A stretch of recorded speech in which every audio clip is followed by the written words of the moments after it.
La novela de Perón de Tomás Eloy Martínez es el capítulo número 2, se llama Los compañeros del arca.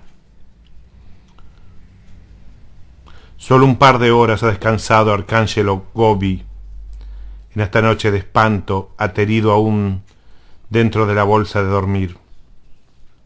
Sin embargo, le sobra voluntad para ponerse de pie y dar gracias a Dios por haber llegado vivo al gran día.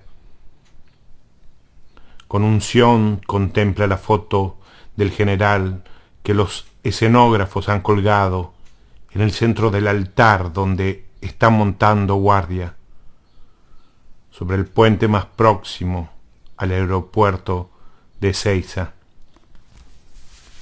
Al caer la tarde, Perón descenderá del helicóptero y caminará hacia el púlpito, suspendido sobre la cabeza de las multitudes para pronunciar su sermón del regreso. Arcángelo estará junto a él, entre los escoltas de honor. Ahora avanza unos pasos y se tiende bajo la foto a mirar el cielo. De un momento a otro amanecerá. Si el viento desplomara el enorme retrato de hierros y maderas, el cuerpo de Arcángelo quedaría cortado en dos mitades exactas. Es la imposible muerte que Dios reserva solo a los elegidos de su paraíso.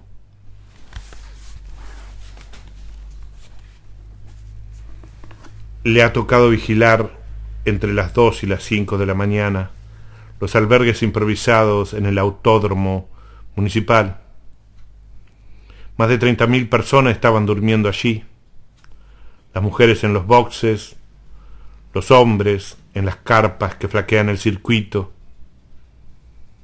Cuando fueron a relevarlo, Arcángelo sentía los huesos helados.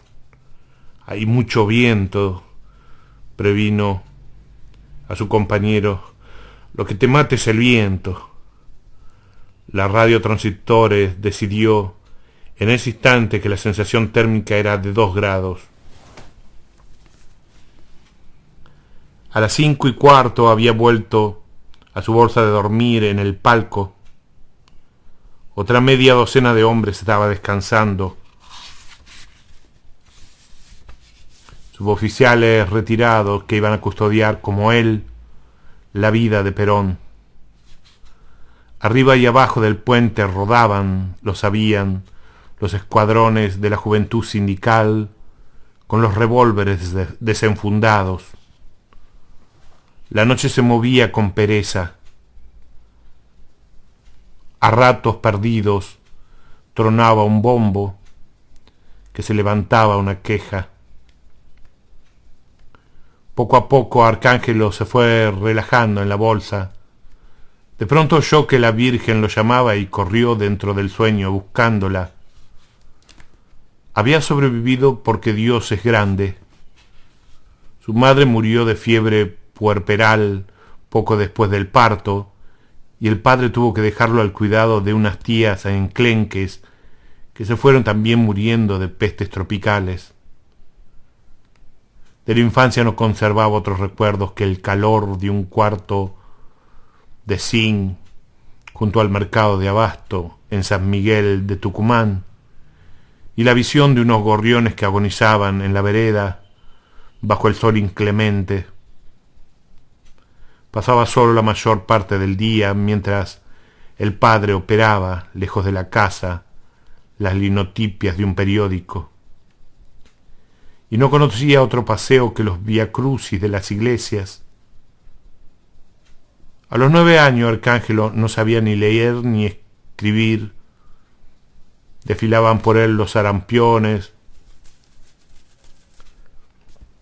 y las diarreas sin que nadie se enterara. Se curaba como los perros, lamiéndose y tomando unos sorbitos de agua.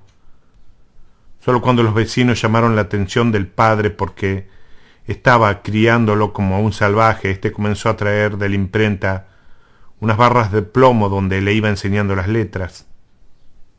Al poco tiempo Arcángelo ya podía leer de corrido, pero mirando los libros en el espejo, con las palabras al revés. Se le enderezaron los conocimientos cuando tuvo que aprender el catecismo. 2 veces por semana tomaba clases de doctrina en un convento de franciscanos donde premiaban a los mejores alumnos con una taza de mate cocido y una tortilla de grasa. Cierto día uno de los niños contó que había soñado con Santa Clara. El maestro le preguntó qué cara tenía Santa Clara y cómo era la diadema que llevaba. Bueno, no he podido verle la cara porque se la tapaba el cielo, respondió el niño. Pero la diadema era de perlas ensangrentadas. ¿La viste tal como ella es?, aprobó el fraile. E hizo entrar al niño en el refectorio para que comiera pollo que había sobrado del almuerzo.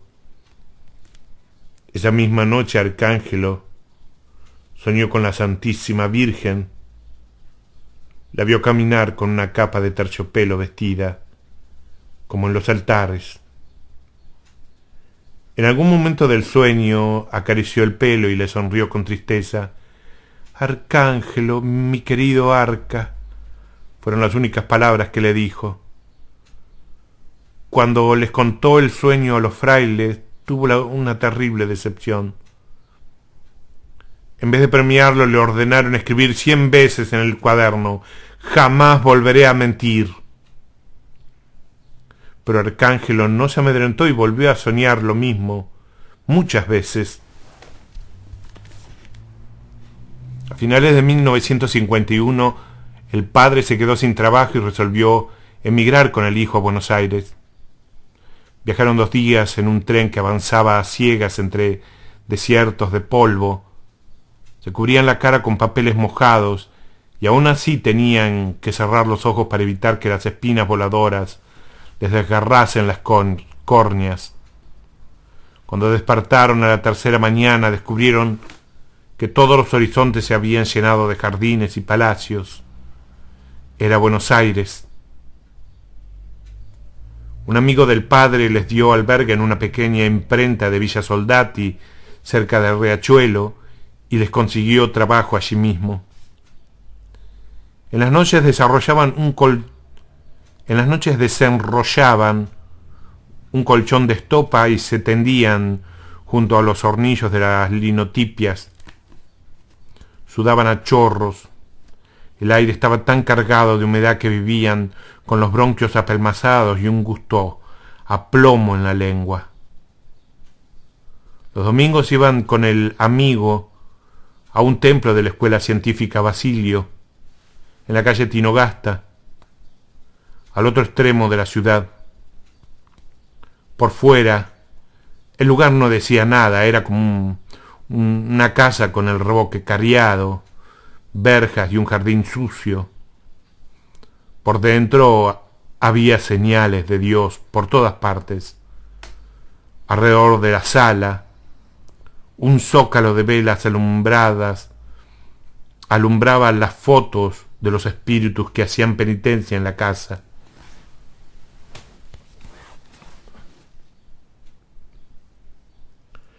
Don José Cresto, el director evangélico, explicaba a los recién llegados que todas eran ánimas de confianza y que no debían tenerle miedo. Pocos meses antes, en junio de 1952, Cresto había ganado fama protegiendo con la fuerza de su mente a 2 equilibristas alemanes que caminaron sobre un cable con los ojos vendados, desde el vértice del obelisco hasta el techo de un edificio 100 metros más allá. Pero quien mantenía en verdad la animación del templo era doña Isabel Zoila Gómez de Cresto. Ella fabricaba escapularios de buena suerte con micas de la quebrada de Humahuaca y administraba las limosnas, amenazando con el fuego del purgatorio a quien donara menos de 50 centavos.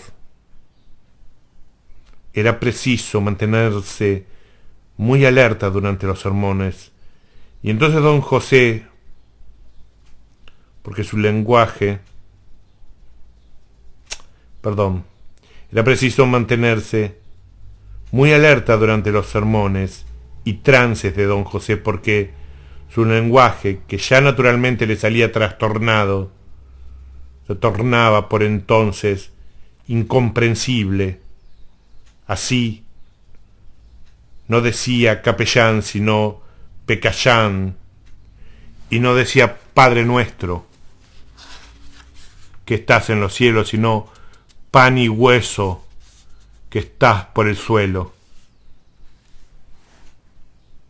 Siempre andaba por allí una muchacha escuálida, de labios finos y patitas abiertas como los pollos, que ayudaba comedidamente a don José cuando tropezaba con alguna palabra.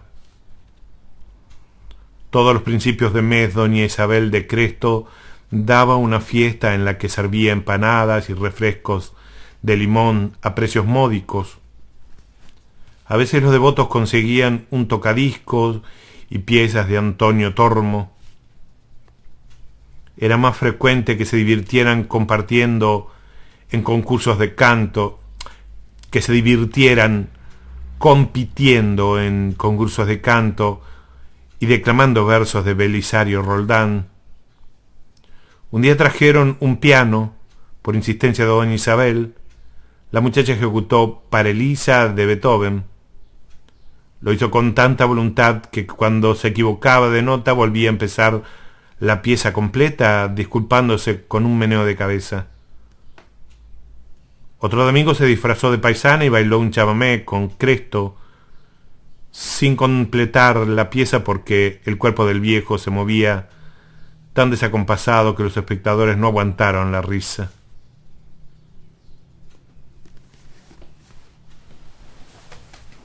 Arcángelo tenía entonces 15 años y se enamoró perdidamente de la jovencita sin la menor esperanza. Ella estaba a punto de cumplir los 24 y cuando le preguntaban si alguien la festejaba respondía con los ojos bajos: no, nadie. A mí solo me gustan los hombres asentados. Y a eso les llegó siempre demasiado tarde.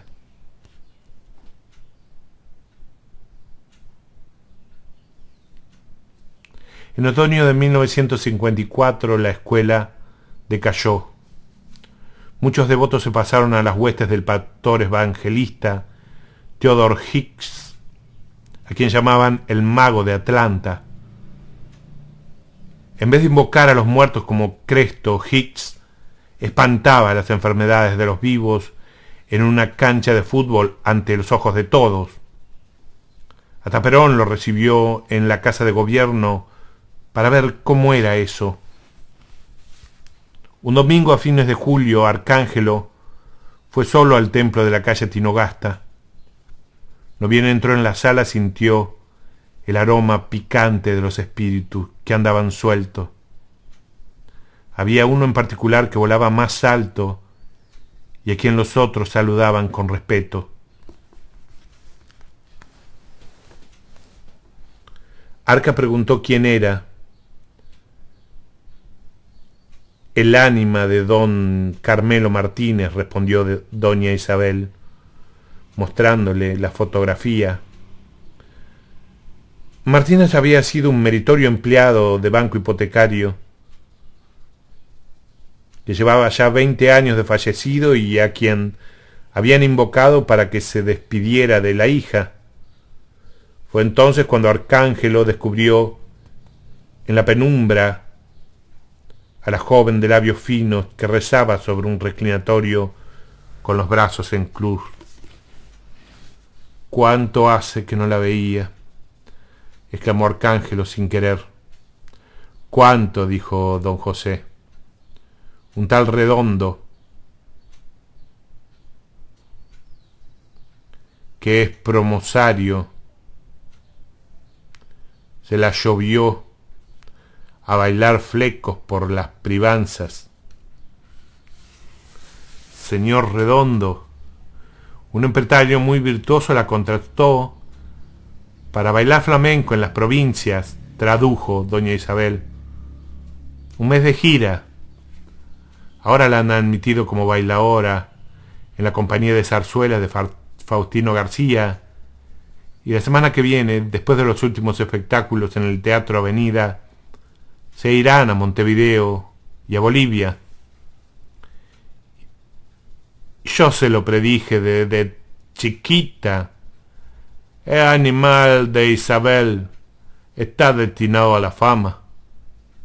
Se llama Isabel como la señora, quiso confirmar Arcángelo. No, dijo la señora Isabel, su nombre verdadero es María Estela Martínez Cartas.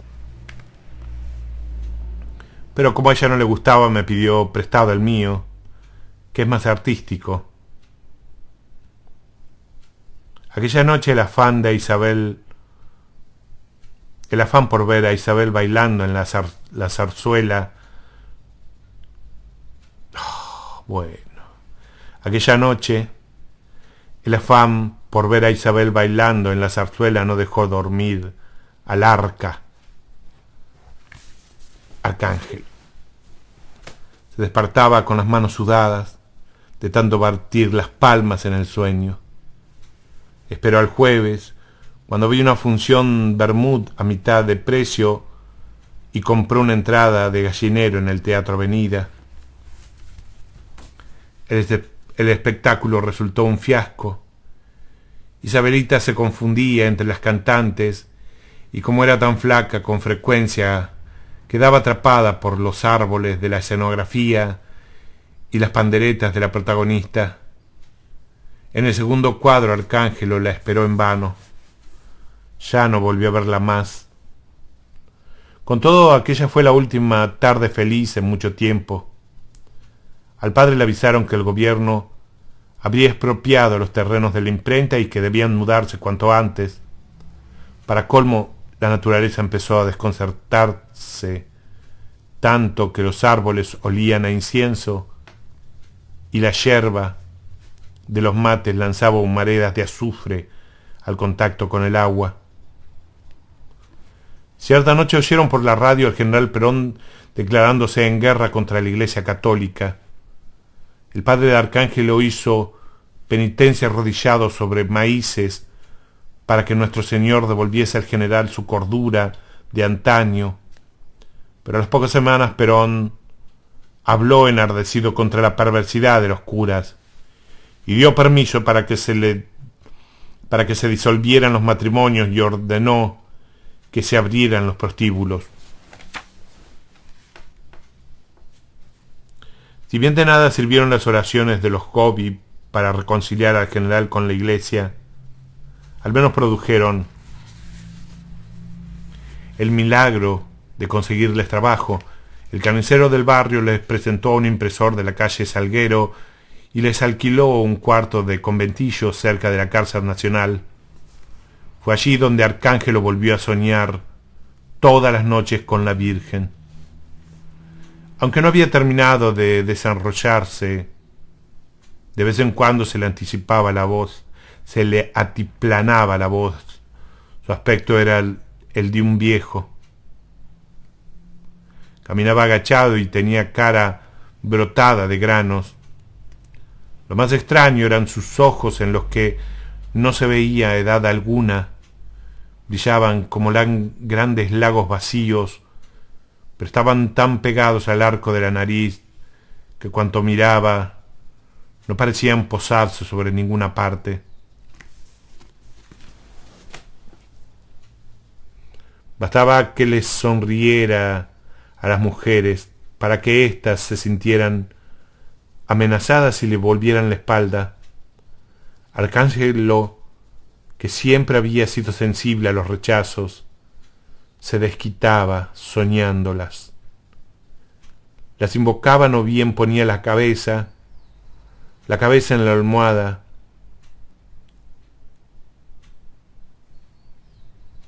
Las invocaban o bien ponía la cabeza en la almohada y ellas permanecían en su imaginación toda la noche.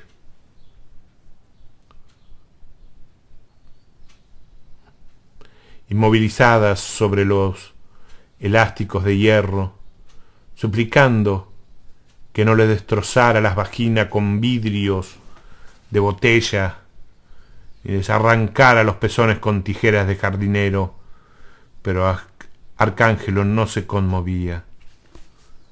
Les cobraba una por una las ofensas que había sufrido en la vigilia. De pronto también la Virgen se presentó en los sueños. Arca la vio bajar descalza de los altares con el niño en los brazos, y cuando se arrodilló para reverenciarla, ella lo levantó tiernamente y le acercó las tetas para que se las mamara. «Tengo demasiada leche, me duelen», le dijo. Al cabo de un tiempo la Virgen empezó a venir sin el niño. Aparecía embosada, con orejas de tísica. Sus tetas enormes se iban convirtiendo en peritas escuálidas. Arcángelo la esperaba con tanta compasión que le brotaba llanto de todo el cuerpo, hasta en la planta de los pies.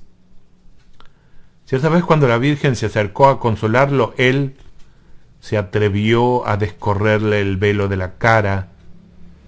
Si bien supo, sin la menor sombra de duda, que aquella era la Santísima Virgen de los altares, las facciones que vio en el sueño fueron las de Isabelita Martínez.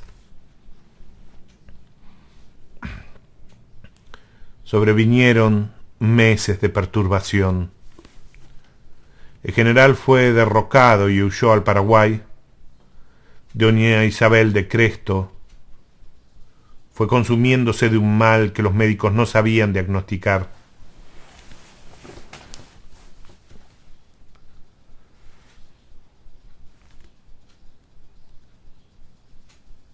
Y los sermones de don José perdieron la potestad de atraer a los espíritus. Hasta Arcángelo y el padre debían hacer un esfuerzo de voluntad para ir a los servicios religiosos de la calle Tinogasta, donde la vida se había descompuesto tanto que los muebles no olían a espíritus sino a ratones y a polillas. 2 cartas recibieron los Crestos de Isabelita Martínez. La primera fue una postal melancólica despachada en Antofagasta. La segunda, más expresiva, vino de Medellín, Colombia. Su vida no había sido fácil. En vez de ir a Bolivia, habían remontado las costas de Perú y Ecuador con el ballet español de Gustavo de Córdoba. Trabajaba en los teatros tan míseros que los empresarios solían esfumarse el mismo día del estreno con la plata de las recaudaciones, y las artistas no les quedaba otro recurso que servir durante las trasnoches en bares de mala muerte para pagar un hotel y el guiso de los almuerzos. Nos pusimos tan flacas, escribía, que un alemán nos ofreció en Guayaquil trabajar como extras en una película sobre náufragos.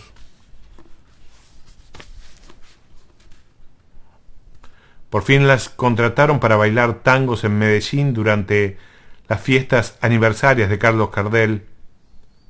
Como eran las únicas nativas de la Argentina, descontaron el éxito y gastaron todos los ahorros en mejorar el vestuario. Pero solo acudieron 20 personas a la función, 4 al día siguiente, porque en el teatro de la otra cuadra pasaban por unos centavos 8 películas que Gardel había filmado para la Paramount. Y en el restaurante del aeropuerto estaba causando sensación un cantor japonés que imitaba la voz del difunto. La compañía se disolvió allí mismo. Abandonadas a nuestra suerte, refería Isabel, no supimos qué hacer. Algunas chicas volvieron a los bares. Yo no. Empeñé mis vestidos y chafalonías en el Monte de Piedad y me puse a buscar trabajo como profesora de piano y flamenco, esperando juntar dinero para el pasaje de regreso a Buenos Aires, pero el Altísimo vino en mi ayuda. Un artista muy prestigioso del Caribe, el señor Jae Geral, me tomó bajo su protección. Ingresé a su conjunto como segunda bailarina y cuando terminen los ensayos saldremos de gira. Estaremos una semana en Cartagena y luego debutaremos en Panamá. Lo que bailamos es varieté, no flamenco. Pero el trato es tan bueno que me siento de lo más contenta. El señor Geral se porta como un padre conmigo, me regala tanta comida que tengo miedo de ponerme como una vaca. Con el auxilio de Arcángelo, que sabía escribir en bellas letras de molde, doña Isabel mandó a Isabelita una carta larguísima en la que detallaba sus enfermedades y lamentaba la impiedad que había caído sobre la Argentina. Languideció esperando respuesta. Todas las tardes salía don José en busca del cartero, y cuando regresaba a la casa con las manos vacías consolaba a la esposa con el mismo refrán: el animal de Isabel está muy concertado con la fama. Desde que la enferma se agravó, Arcángelo fue a visitarla con asiduidad. Sentado junto a la cama, tomaba de la mano a doña Isabel y le hablaba de los murciélagos que había visto volar por los techos del mercado en Tucumán. Ansiaba referirle sus recuerdos con la Virgen, pero nunca se atrevió. Doña Isabel se murió en septiembre de 1956, negándose a creer en la fortuna que había trastornado la vida de Isabelita. Cuando ya estaba en los trances de la agonía, don José le mostró las fotos de una revista donde la joven, desfigurada por la gordura y la permanente, aparecía junto al general Perón en un hotel de Caracas. La misteriosa secretaria del tirano depuesto, informaban las leyendas. Doña Isabel hojeó la revista con desinterés y determinó que todo lo que allí se decía era una fábula para engatusar a los lectores. Luego volvió la cara hacia la pared y prohibió que volvieran a molestarla con las insensateces de este mundo.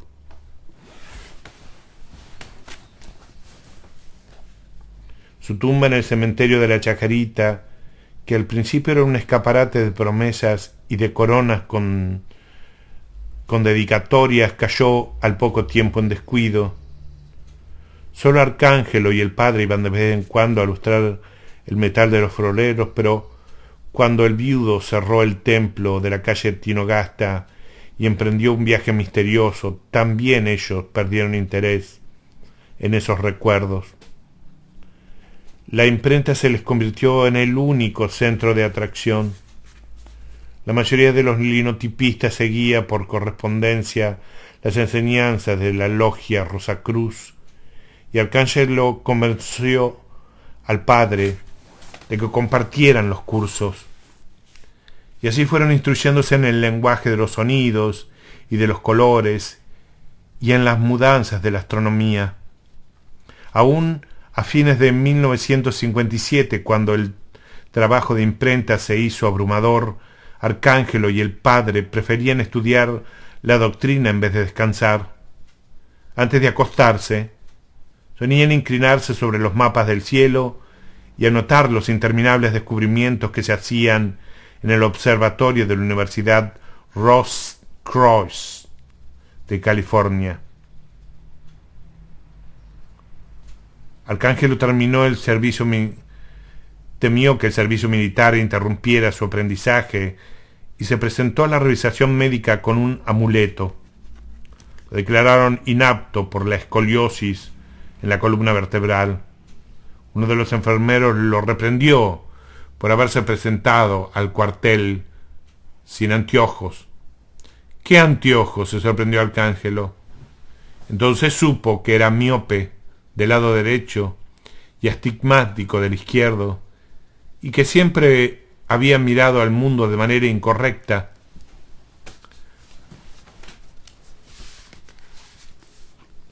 a la imprenta, que se llamaba Paso de los Libres, le confiaban casi todos los papeles sueltos que se leían por entonces en Buenos Aires.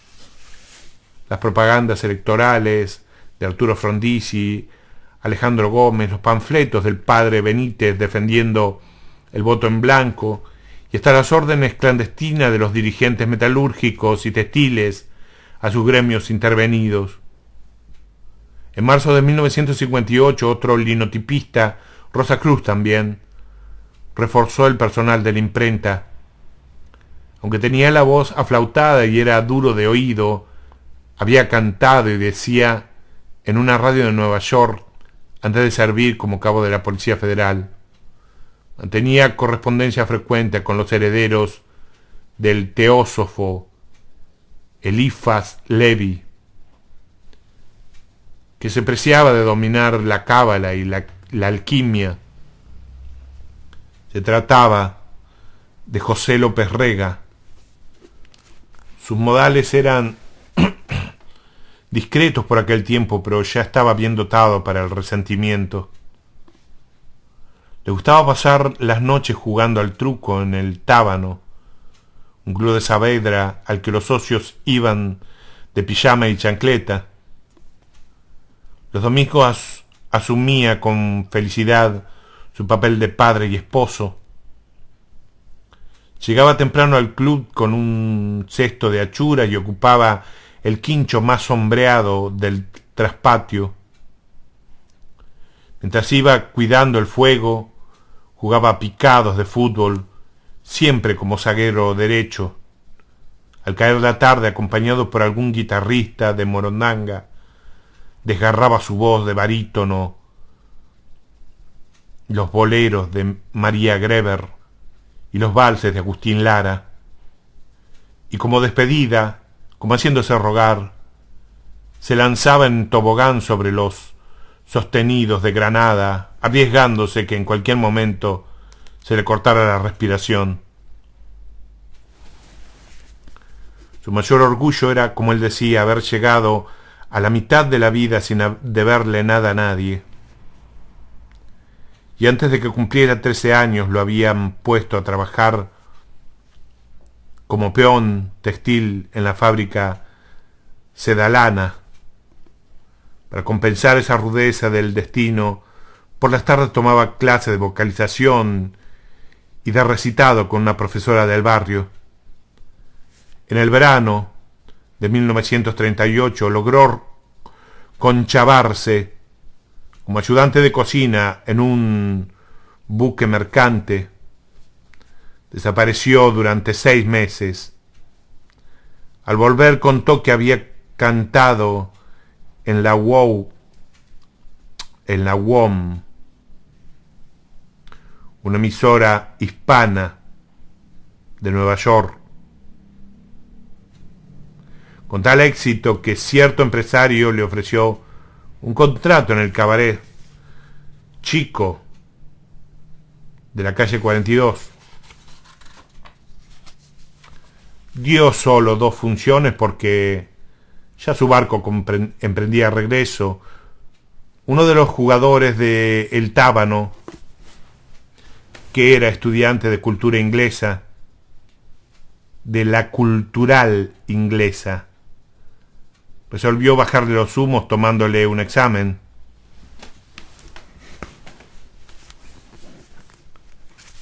Escribime el nombre de aquella radio yankee, lo desafió.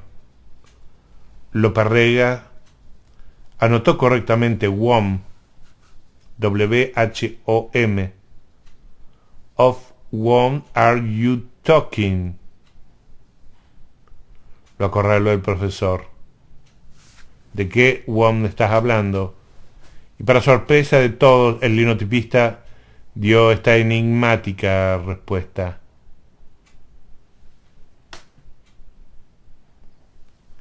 I know 6 honest serving men. Uf. They taught me all I know.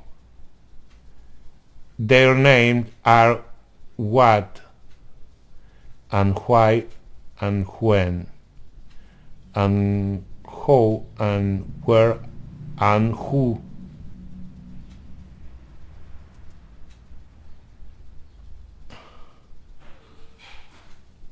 Arcángelo supo el resto de la historia porque se la contó el propio José.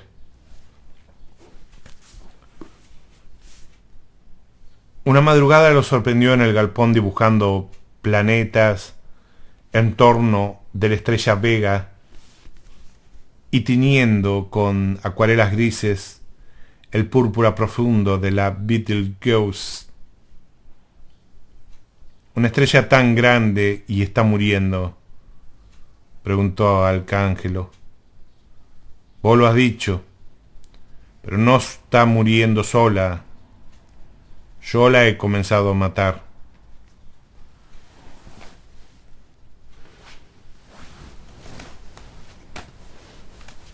Desde aquel día se volvieron inseparables. Correspondiendo al respeto que Arcángelo sentía por sus poderes, López lo adoptó como discípulo.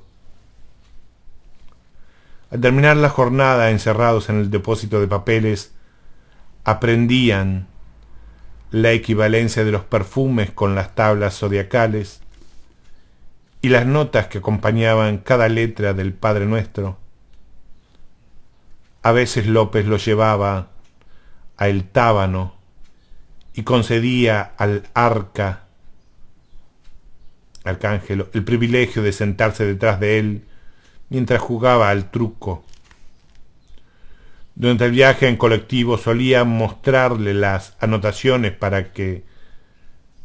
el colosal compendio de astrología esotérica que había empezado a escribir, y se lamentaba de que la esposa, él la llamaba Chiquitina, interrumpiera con frecuencia sus reflexiones para comentar los chismes del barrio. La pobre no me entiende, que yo no pertenezco a este mundo. Una noche caminando por la Plaza Alberdi, a unas cuadras del club, López le reveló que había estado en íntimos contactos con el general Perón y la difunta Evita. Arcángelo oyó la historia sin poder salir del atolondramiento. En 1946 recibí de los altísimos poderes la misión de custodiar a los dos en la residencia presidencial de la calle Austria. Las voces me advirtieron que bastaba con verlos una vez al día y de lejos. Resolví encaramarme en un simple agente de policía para poder cumplir 8 horas de guardia en la garita de la entrada. No sé en qué me descuidé. Por un tiempo perdí mis poderes. Fui trasladado a las oficinas de un juez, donde pené 5 años. Cuando me ascendieron a cabo, pude volver a mi antiguo puesto. Ya todo estaba convertido en un desastre. Evita no quería tener relaciones con el general. Lo único que le interesaba era cuidar a la gente pobre. Regresaba del trabajo a las 5 de la mañana cuando él ya estaba levantándose para ir al suyo. Y para colmo, una enfermedad mortal estaba consumiéndola y era demasiado tarde para que yo pudiera salvarla. Esto lo dice López Rega. El 4 de junio de 1952, cuando Perón se disponía a jurar por segunda vez como presidente, me tocó hacer guardia en las escaleras que daban a los dormitorios de la residencia. A la madrugada, Evita ordenó que la bañaran y la vistieran para ir con el general al Congreso, pero no podía tenerse de pie y aún así se puso, y toda la servidumbre en movimiento. Una junta de médicos le negó el permiso pero ella nada, era terca, insistía. Y lloraba tanto que desgarraba el corazón.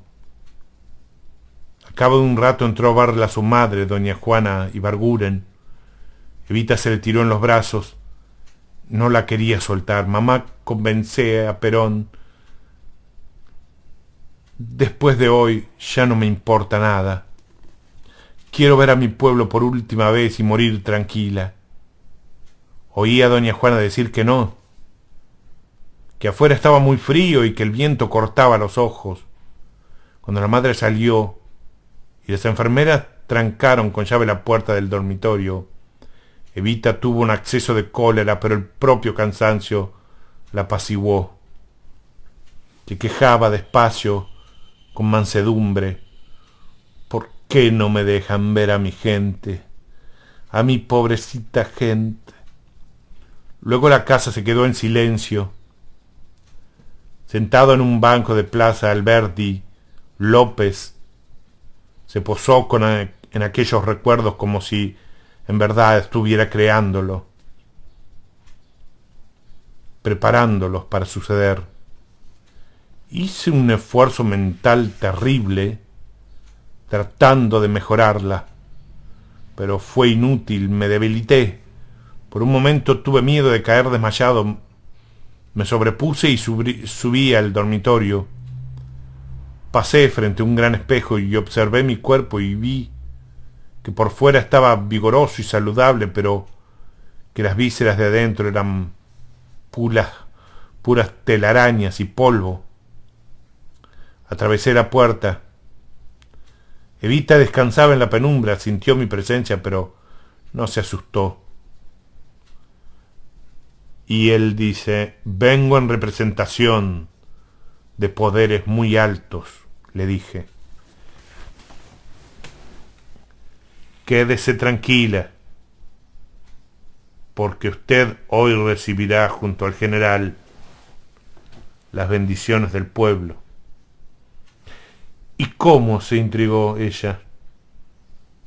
Era muy mal hablada, empezó a echar pestes contra todo el mundo, estos médicos, estos generalitos de tal por cual. Nadie quiere dejarme salir. Entonces la toqué. Había sido una mujer hermosa, pero estaba convertida en aire. Pesaba 37 kilos. Y yo sentí que la muerte figuraba en los planes inmediatos de Dios. Mande ahora mismo que le inyecten calmantes en los tobillos y en la nuca, le dije, y que le fabriquen un corsé de yeso y alambre para sostenerse de pie cuando desfile con el general en el auto descubierto. Me tendió las manos y yo se las apreté, y después de aquel día ya nunca más volví a la residencia.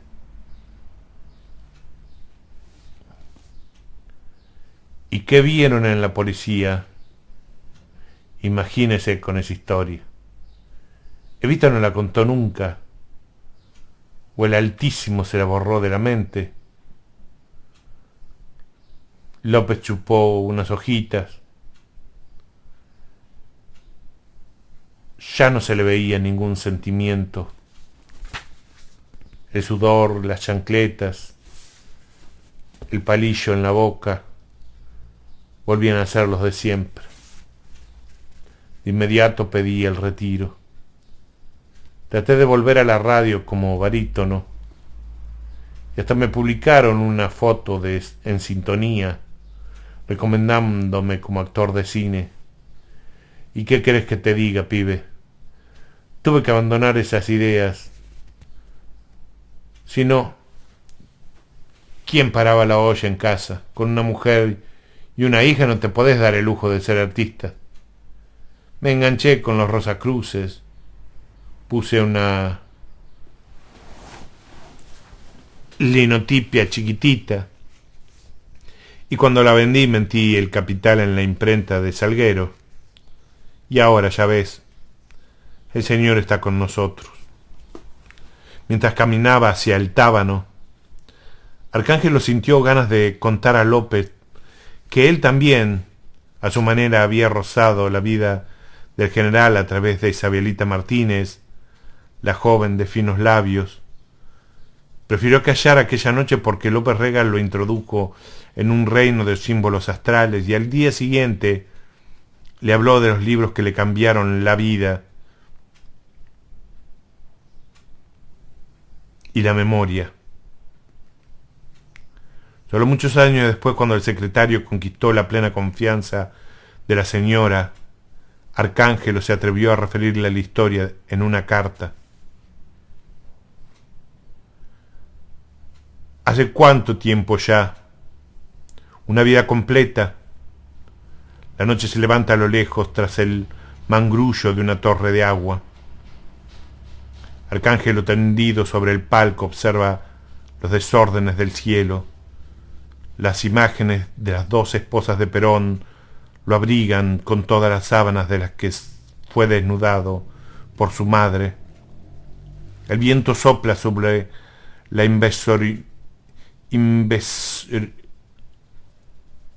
fotografía inverosímil, qué pelotudo, fotografía de Evita, y la desdibuja con un golpe de humo. A Isabel, en cambio, Arcángelo la ve multiplicarse en los infinitos kioscos y procesiones de la madrugada. Allí viene, sonriendo en las crestas de los colectivos, desperezándose en los gallardetes que despliega la juventud sindical de Berazategui y saludando con el brazo en alto desde las ambulancias de la Cruz Roja. Isabelita hoy pertenece a todos, pero hay una secreta brizna de su persona que solo Arcángelo conoce. No las devociones que ambos han compartido en la escuela científica Basilios, ni el vaho de amor que ella debió sentir aquella tarde última en la zarzuela del Teatro Avenida. No, la Isabel que Arcángelo atesora jamás ha salido de los sueños. Allí la ha poseído, olido, espiado, apagado y prendido con todas las borrascas de su sangre. Pero ya no más, Arcángelo Gobi. Ella está viajando hacia la realidad ahora. Se quedará tan incompleta en vos como la foto de 8 metros que aún están ensamblando a la izquierda de la foto del general. Le faltará dentro de vos el mismo codo, el moño del rodete, el hombro del vestido que comienzan a ponerle. En este punto Arcángelo baja el telón porque las órdenes que ha recibido de José López Rega deben ser cumplidas en este mismo palco desde el preciso momento en que ahora amanezca.